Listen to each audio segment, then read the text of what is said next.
다음은 코로나 속보 알아보겠습니다. 신규 확진자가 좀처럼 줄지 않는 데엔 재활병원과 요양병원 집단 감염의 영향이 큰데요. 예고했던 대로 수도권의 요양병원과 정신병원 근무자, 이용자 모두에 대해 전수검사가 시작됩니다.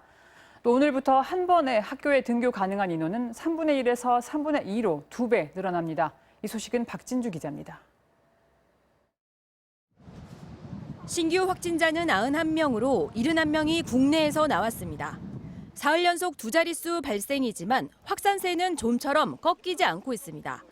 경기 광주시 SRC 재활병원과 관련해선 19명이 추가로 확진돼 51명으로 늘었고 부산의 해뜨락 요양병원에서도 추가로 14명이 확진 판정을 받아 누적 확진자는 73명이 됐습니다.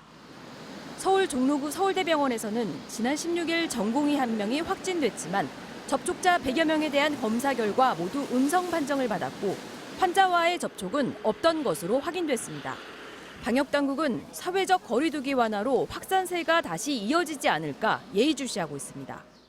수도권이 확연한 진정세를 보이진 않고 있습니다. 거리두기 1단계의 조정은 코로나19의 위험이 줄었다는 의미가 아니라 정부는 고위험군이 많은 취약시설에서의 감염 확산을 선제적으로 차단하기 위해 오늘부터 수도권의 요양병원과 정신병원 등에 대한 전수 진단 검사를 실시합니다.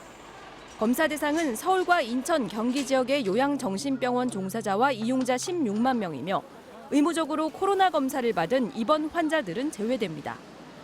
이런 가운데 오늘부터는 전국의 유치원과 초등학교, 중학교의 등교 인원이 대폭 늘어납니다. 전체 학생의 3분의 1만 학교에 갈 수 있었던 기존 조치가 3분의 2 이하 등교로 확대되는데 같은 시간대에 한꺼번에 몰리는 걸 피해 오전, 오후반으로 나누면 전교생 매일 등교도 가능해집니다.